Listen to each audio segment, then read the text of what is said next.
For Wagyu Bulalo.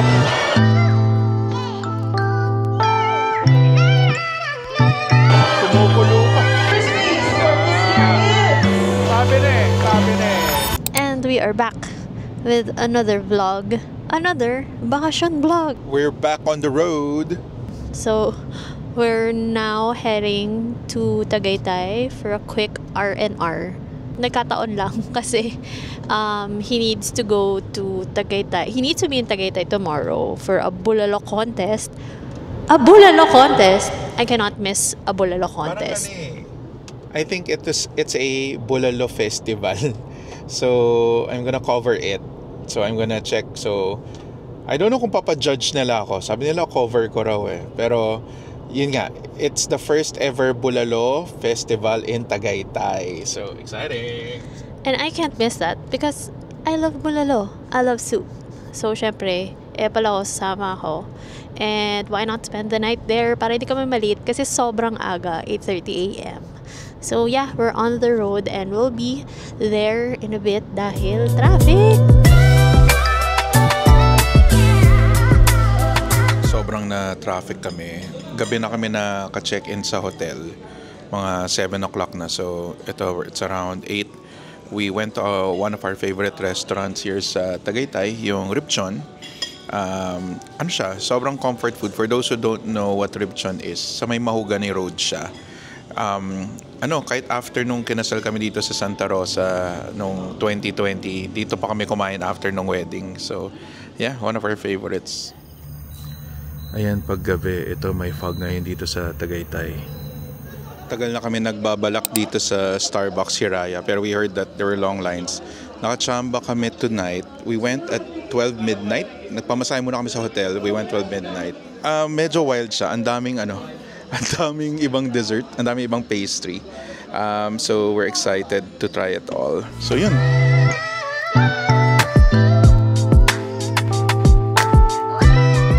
Good morning. So, nagstay kami sa iconic na Taal Vista Hotel, no? Dati tawag dito Taal Vista Lodge. Hindi ko alam kung lodge pa rin to sa Taal Vista Hotel. Katabi lang siya ni Sky Ranch. Yun yung venue ng natin, yung Bulalo na competition or festival that we are gonna cover this morning. So, lalakarin ko na lang kasi nagpe-prepare pa si Trixie, no? Siyempre, ang lalaki, toothbrush lang. Saka mawisikan lang, okay na eh. So, tayo naman ay ready na. So, nauna na ako. I'm walking over there.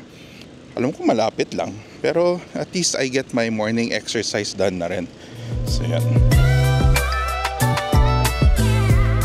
Good luck, idol! Ito naman from Binulo. And also, Binulo, kayo rin yung sa Clark, di ba? Yung main, oo. So ito yung sisig nila. Ano gagawin yung sisig? Bulalo sisig. Bulalo sisig. Ala Kapampangan. Okay, good luck. Good luck, boys. This is a really good combination from Korea and Filipino cuisine. And then when you combine the sourness of the kimchi and the spiciness with the broth of the beef, combine it together, it's a perfection. Yan, okay. Good luck, good luck. Sige, okay. Thank you. I'm with my buddy, Jerry. What's up, Jerry? Say hi to the camera. Ayan. Jerry and I are covering the event today. So, kumusta? Sino yung mga mukhang may potential today, Jerry? Actually, Julie's over there, Kimchi over there. Kimchi, no?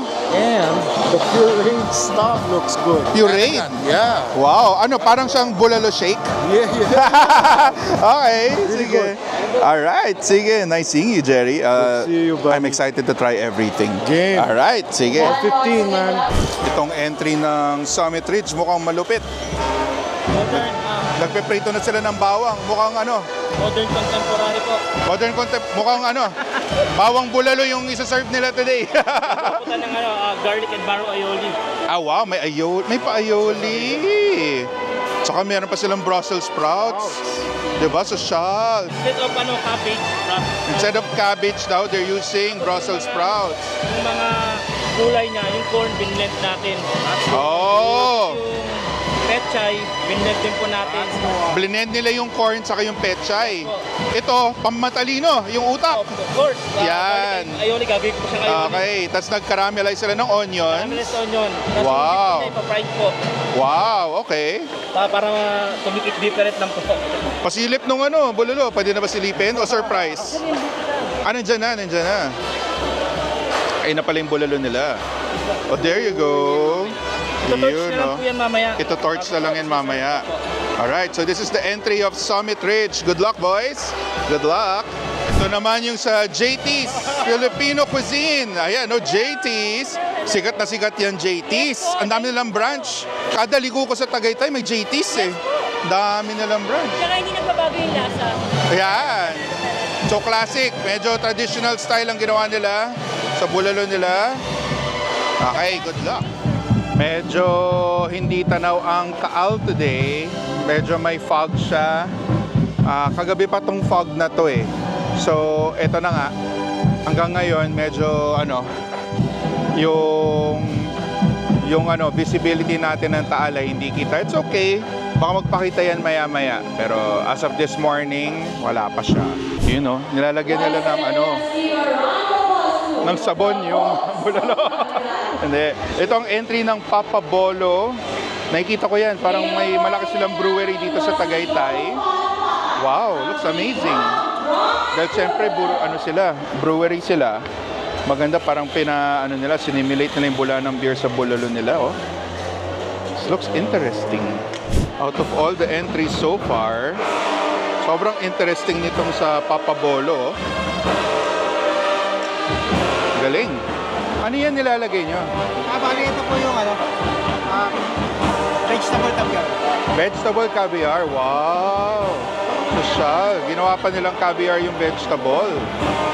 So guys, yun yung entry ng Papa Bolo. Hey, good luck, good luck. Ito naman yung sa RSM. Mukhang malapot yung bulalo nila. Mukhang napire, no? Ibang klase rin. They are sauteing their carrots and potatoes. Itong RSM kasama na rin ito sa mga classic na institusyon dito sa Tagaytay. Ito naman ang entry ng Claw Daddies. Si Claw Daddies, ito yan sa Sky Ranch mismo. Ano to pare? Parang batchoy o ramen? Bulalo po siya. Spanish-Filipino bulalo. Spanish-Filipino bulalo na may noodles. Wow. Cocido. Cocido. Paborito ko yung cocido. Wow. Okay, so this is the team from Claw Daddies. Kakaiba, sila lang yung so far may noodles na nakita ko. Ayan, rin-ready na nila. Ito naman from Judy's Bulaluhan. Gumagawa sila ng crispy na mukhang Mickey ba? Panglomi na noodles. Para tumayo. So, bulalo pares to yung ginagawa nila dito. It's amazing. Grabe, bulalo. Wow. So this is the entry of Judy's Bulaluhan. Yan. Busy pa sila.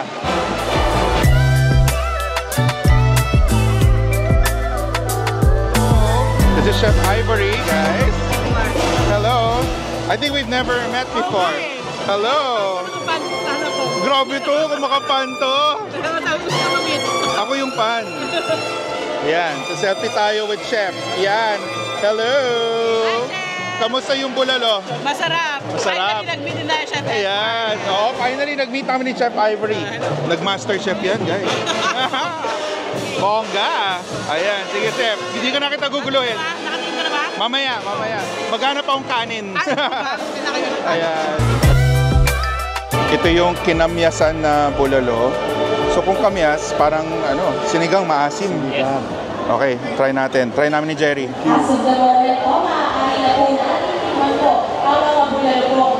Pwede. Kumukulo pa. Pero may kimchi. Kimchi bulalo. Uy. Cheers, bro. Cheers. Sarap.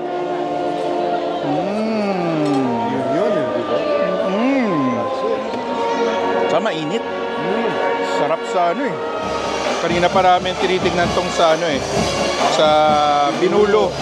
So Kapampangan style sisig, bulalo. Bulalo sisig daw. So, diba? Interesting. May kalamansi din siya. What's on top? Patatas? Parang potato. Parang potato. Tapos may sili. Wow! A4 Wagyu daw to. Hayop! Social! A4 Wagyu bulalo. I have another one, man. Boom! Top, man.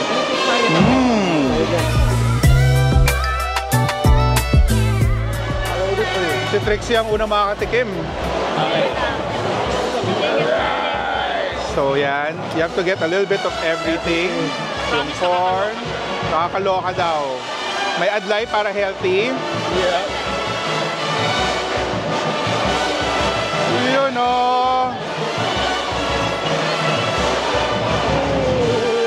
Ano. Okay. It's like, O si Jerry naman. it's like, Okay, let's try. alright.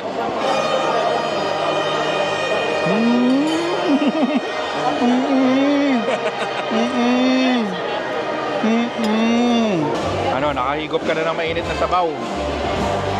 Kasi may ibang ano eh, entry dito walang sabaw. Hindi bulalo. Ano lang yung beef lang? Oo, ito, para matunaw yung ano, yung utak, May cholesterol.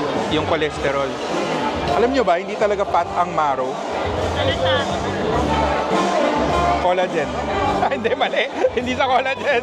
Hindi. Yeah. May, ito na po si Madam Rach.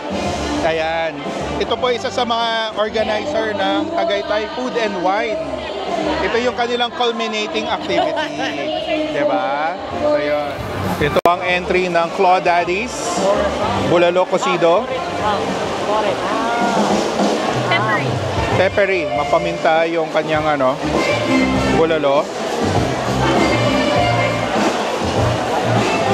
So may chorizo siya, may corn,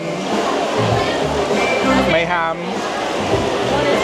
Oh, ham daw eh, no? Ham.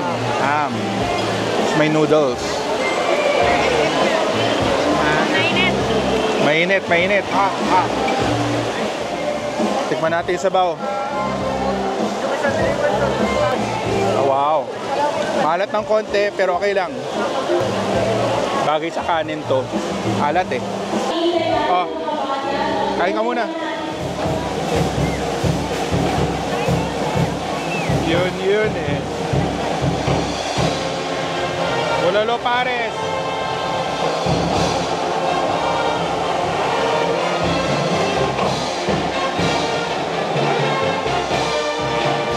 Pwede. So far, yan ang paborito ko.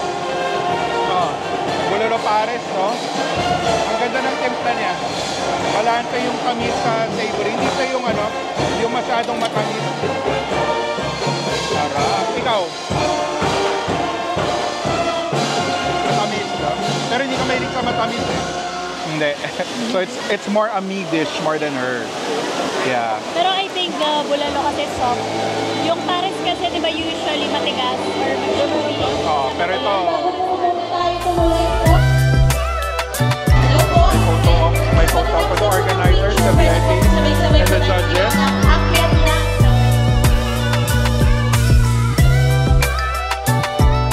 So third place is Summit Ridge Hotel. Sila yung ano, yung nag A4 Wagyu. Tapos torch roasted bulalo. I think okay naman, deserve nila yung third place. Siguro kung may kulang lang sa kanila is yung sabaw talaga ng bulalo, no? Pero congratulations pa rin. Good job, Summit Ridge. Judy's Bulalo. Judy's Bulalo. Maganda sila, yung medyo classic na bulalo that they leveled up a bit with their execution. So our first place for the first ever Most Creative Bulalo Challenge, and we hope that this is something that we will be seeing more and more, and we are so excited because a lot of people lined up, a lot of people also tasted, and the flavor is very, very on point. point. Winner is, first place for this year is Sol Victoria! Sol Victoria! Oh, yan, oh, yan. Congratulations! Oh, yan. Oh, yan. Kimchi. Kimchi Bulalo. Sabi na eh. We knew it. Oh, congratulations! Congratulations to Sol Victoria. Masarap yung bulalo nila. Deserve. Chef!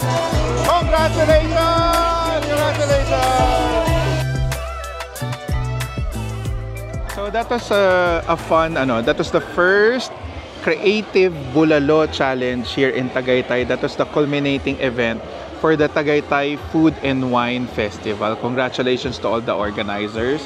Sila Chef JJ, Chef Rhea, Anton and Rach Diaz, the Tourism Board of Cavite and of Tagaytay. Congratulations. Ganda ng backdrop namin, ang Taal. Imagine niyo na lang na nandyan siya. Nandyan yan. Nandyan yan kasi medyo foggy. Oo, malamig ngayon. Malamig ngayon, may mist. Oo, Mist. Mysterious ang Taal ngayon. Okay, bye-bye ka na. Bye-bye. Mukhang sayang ang 300 natin dito. Nakakakalahati na ng bucket si Trixie. Wala pa rin.